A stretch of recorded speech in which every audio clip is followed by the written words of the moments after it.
కేవలము 50,000 మంది మాత్రమే, అంటే 20 లక్షల కన్నా ఎక్కువగా ఉన్న జనాభాలో 50,000 అంటే 400 మందిలో ఒక్కరు మాత్రమే బబులోను దేశాన్ని వదిలిపెట్టి దేవుని మందిరము కొరకైన ఆసక్తి కలిగి కనీసం 500 మైళ్ళ కన్నా వాళ్ళు ప్రయాణం చేసి శిథిలమైపోయిన యెరూషలేం పట్టణానికి వచ్చి అక్కడ దేవుని మందిరం కట్టాలని పూనుకున్నారు. ఎంతో ప్రయాసంతో వచ్చారు, సమర్పణతో వచ్చారు.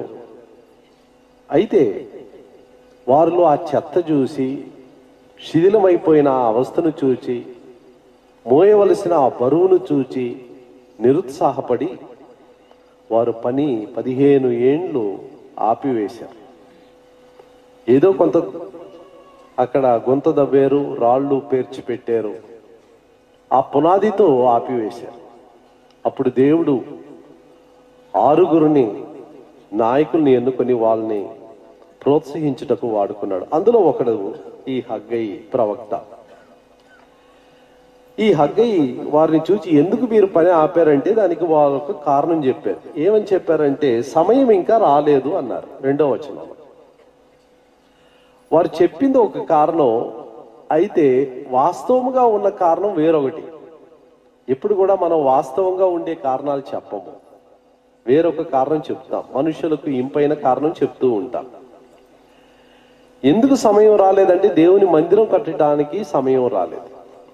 ఈ ఉదయం చూసుకున్నాము, కనీసం 3 విషయాలు మనం చాలా అత్యవసరతతో చేయవలసిన 3 పనులు ఉన్నాయని. మొట్టమొదటిగా రక్షణ, 2 కొరింథీ 6వ అధ్యాయం 2వ వచనంలో దాన్ని చూచాం. రెండవదిగా ద్రాక్ష తోటలో పని చేయటం, మత్తయి సువార్త 21వ అధ్యాయం 28 నుంచి 31లో ఆ వాక్యాన్ని మనం చూచాం. మూడవదిగా లోకములో ఉజ్జీవం రావాలి. దేవుని వాక్యమును నిరర్ధకము చేసి ఉన్న ప్రజల మధ్యలో ఉజ్జీవం రావాలి, అనేకులు రక్షింపబడాలి. దానికి తగిన సమయము ఇదే అని కీర్తనాకారుడు 119, 126లో ప్రార్థన చేసినట్లుగా మనం చూస్తున్నాం. మరి వీరు దేవుని యొక్క సమయాన్ని తమ సొంత సమయముగా భావించారు. 1 పేతురు 4:2 ఏం చూసామంటే ఆయన మరొకరకు శ్రమ పడినందువలన మిగిలిన కాలాన్ని ఆయన కొనుక్కున్నాడు. సమయం నాది కాదు, మీది కాదు. రక్షణ పొందిన ఆ దినములో నా శరీరాన్ని కొనుక్కున్నాడు, నాకున్న తలాంతులను కొనుక్కున్నాడు, నాకున్న సమస్తమును కొనుక్కున్నాడు, ప్రత్యేకంగా నా యొక్క మిగిలిన కాలమును కొనుక్కున్నాడు. సమయము ఆయనది.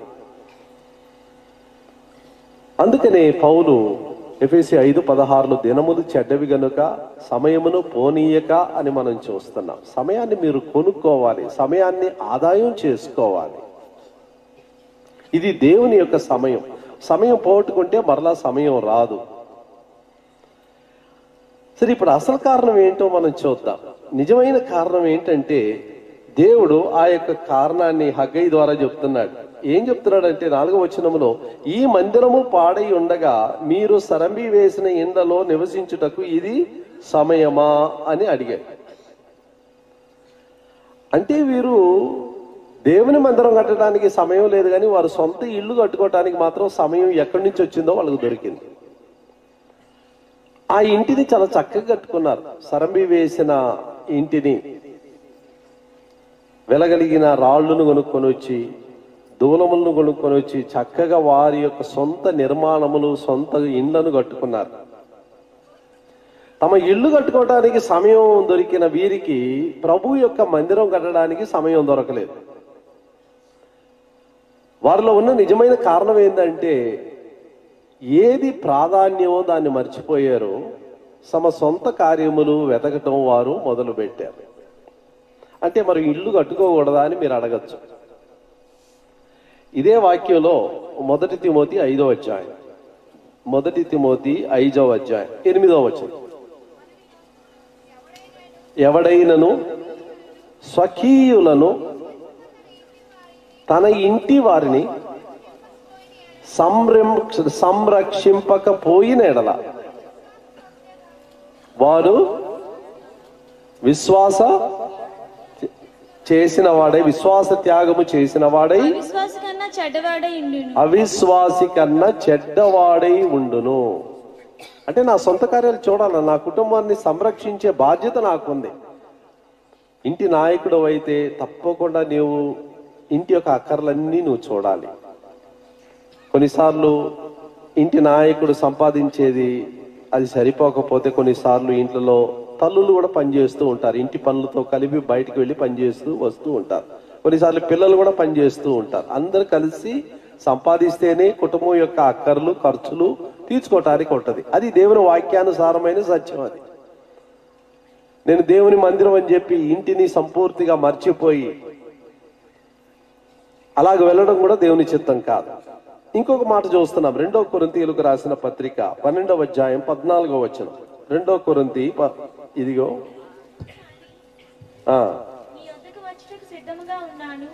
వచ్చినప్పుడు మీకు భారముగా ఉండను, మీ సొత్తును కాదు మిమ్మునే కోరుచున్నాను. పిల్లలు తల్లిదండ్రుల కొరకు కాదు, పిల్లలు తల్లిదండ్రుల కొరకు కాదు, తల్లిదండ్రులే పిల్లల కొరకు, పిల్లల కొరకు ఆస్తి కూర్చదగినది కదా, ఆస్తి కూర్చదగినది కదా. పిల్లల కొరకు సంపాదించటం అది కూడా వాక్యానుసారం. ఇంటిని సంరక్షించటం వాక్యానుసారమైంది. 1 తిమోతి 5:8, 2 కొరింథీ 12:14 పిల్లలకు కూడా సమకూర్చాలి, అది కూడా వాక్యానుసారమైంది. అదే సమయంలో దేవుని రాజ్యమును నీతిని మొదట వెదుకుడి, అది కూడా వాక్యానుసారమైంది. కాబట్టి ఈ యొక్క సత్యాలను మన సమతుల్యతతో చూడాల. బ్యాలెన్స్ అంటారు. ఇప్పుడు నేను నిలబడుతున్నానంటే నాకు 2 కాళ్ళు ఉన్నాయి. ఈ 2 కాళ్ళు కూడా ఈ బరువును సమానంగా భరిస్తుంది, అందుకని ఇలాగ నిలవగలుగుతున్నాను. ఒక కాలు కానీ కుంటు పడితే నేను పడిపోతాను.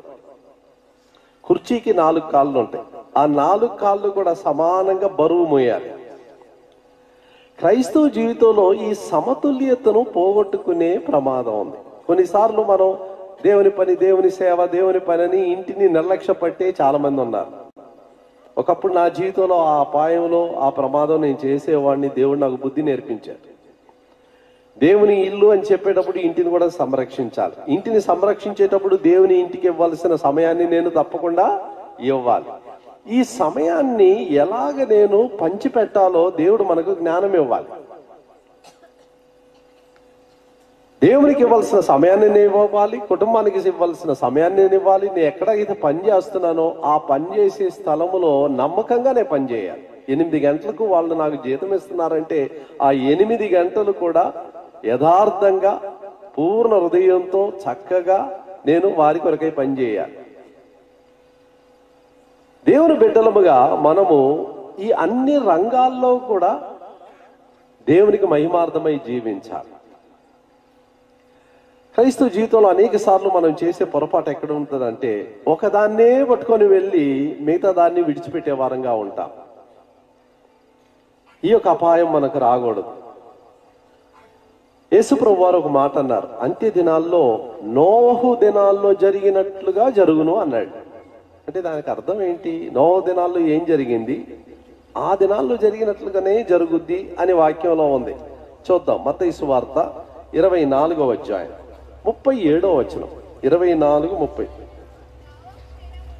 నోవహు దినములు ఎలాగుండెనో మనుష్య కుమారుడు రాకడ యందును అలాగే ఉండును. ఎలాగుంటది? 38వ వచనం. నోవహు ఓడలోనికి వెళ్ళిన దినము వరకు వారు తినుచు త్రాగుచు. చాలా జాగ్రత్తగా చూడండి. తిన్నారు, త్రాగారు, పెళ్లి చేసుకున్నారు, పెళ్లికి ఇచ్చుచుండి జలప్రళయము వచ్చి 4 విషయాలు చేస్తూ వచ్చారు. తిన్నారు, తాగారు, పెళ్లికి ఇచ్చారు, పెళ్లి చేసుకున్నారు. ఏది కూడా తప్పు కాదు. ఈ వివాహం అనే వ్యవస్థ ప్రభువే నియమించింది. వివాహం అన్నిటిలో ఘనమైందని ఇదే బైబిల్ చెప్తుంది. ఆహారం తినటం దేవుని చిత్తం. ఎందుకంటే శరీరంలో ఆకలి అనేదాన్ని దేవుడే కలుగు చేశాడు. ఈ శరీరానికి దాహం అనేదాన్ని దేవుడు కలుగు చేశాడు. సమయానికి ఆహారం ఇవ్వాలా, సమయానికి నీరు మనకు ఈ శరీరానికి ఇవ్వాలా. ఏలియా చాలా నిరుత్సాహంలో ఉన్నాడు. కర్మేలు పర్వతం మీద గొప్పగా దేవుని మహిమను చూచాడు. అగ్ని దిగొచ్చింది. అయితే అదే 19వ అధ్యాయంలో 1 రాజుల్లో ఏం చూస్తున్నాం? తన ప్రాణం కొరకు పరిగెత్తుకుని పోతున్నాడు. ఎందుకంటే జెజబెల్ ఏమంది, అతన్ని నేను చంపుతానన్నా. ఆ భయం చేత పరిగెత్తుకుని పోతున్నాడు. నిరుత్సాహంలో ఒక చెట్టు కింద అలిసిపోయి పండుకున్నాడు. చాలా నిరుత్సాహంతో ఉన్నాడు. లేచి అంటున్నాడు, ప్రభువా నా ప్రాణం తీసుకో, నా పరిచర్య ఇంకా చాలు ప్రభువా అన్నాడు. అంత నిరుత్సాహంలోనికి, నీరసత్వంలోనికి వెళ్ళిపోయాడు. కొన్నిసార్లు పనులు చాలా ఎక్కువైపోతే తట్టుకోలేని పరిస్థితులు, భారములు మోసి అలిసిపోతాం. ఆ స్టేజ్కి పోకుండా చూసుకోవాలి ఎప్పుడు కూడా. ఎప్పుడైతే ఆ పరిస్థితికి వెళ్ళాడో చాలా నిరుత్సాహంతో ఉన్నాడు. ప్రభు ఒక్క మాట అతన్ని గద్దించి గాని, బుద్ధి చెప్పి గాని ఏం చెప్పలేదు. ఒకటే చేశాడు, 2 సార్లు భోజనం పెట్టాడు.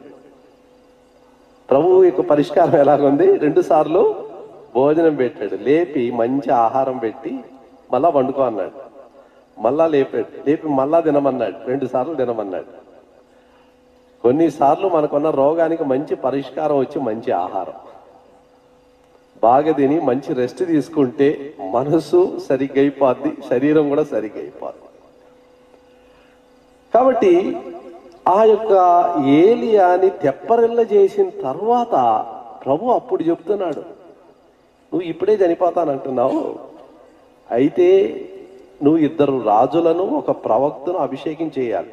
అది నువ్వే చేయాలి, ఇంకెవరు చేయను. నీ ప్రాణం తీసుకొని నువ్వు చెప్పావు కదా, ప్రార్థన చేసావు. ఈ రోజు వరకు కూడా ఆ ప్రార్థనకి జవాబు దేవుడు ఇవ్వలేదు. ఎందుకో? ఏలియా చనిపోలేదు. ఏలియా అలాగే పైకి వెళ్ళిపోయాడు కదా. అతను మరి ప్రార్థన చేసిన ప్రార్థన ఏమైంది? ఈ రోజు వరకు దేవుడు ఆ ప్రార్థన ఆలకించలేదు. నా ప్రాణం తీసుకో అన్నాడు, ఆయన చనిపోలేదు. ఈ ఏలియాని దేవుడు ఆ విధంగా తెప్పరిల్ల చేసి బలపరిచాడు. కాబట్టి తినటం తప్పు కాదు, త్రాగటం తప్పు కాదు. దేవుడే తన యొక్క భక్తులకు ఆయన పోషించే దేవుడుగా ఉంటున్నాడు, ఆహారం పెట్టే దేవుడుగా ఉంటున్నాడు. పెళ్లి చేసుకోవటం తప్పు కాదు. ఆ వ్యవస్థను దేవుడే అది ఏర్పరిచాడు. అది ఘనమైనది. ఏకాంగులను సంసారులుగా చేసే దేవుడు ఆయన. యెహోవా ఇల్లు కట్టించని ఎడల కట్టువారి ప్రయాసం వ్యర్థం అన్నాడు. పిల్లలు ఎదిగినప్పుడు వారి యొక్క వివాహాలు మనం ఆలోచించాలి. అది కూడా దేవుని చెప్తాడు. మరి ఈ 4 కదా వాళ్ళు చేశారు, వారి మీద ఎందుకు కోప్పడ్డారు? నోవహు దినాల్లో వాళ్ళు చేసింది ఈ 4. ఏం చేశారు? తిన్నారు, తాగారు, పెళ్లి చేసుకున్నారు, పెళ్లికి ఇచ్చారు. ఈ 4 చేశారు. వాళ్ళు అబద్ధం చెప్పారనో, దొంగతనం చేశారనో, మోసం చేశారనో, వారు చేసిన పాపాలు ఒక్కటి కూడా అక్కడ రాయబడలేదు. మరి దేవుడు ఎందుకు వారిని తప్పుకొని పెట్టాడు? వాళ్ళు చేసిన తప్పు ఎక్కడవుతుందో తెలుసా? నశించిపోయి శరీరం కొరకు వారు మనస్సు, వారి సమయం అంతా ఇచ్చి రాబోచున్న తీర్పు కొరకై వారు సిద్ధపడలేదు. అది వాళ్ళు చేసిన తప్పు.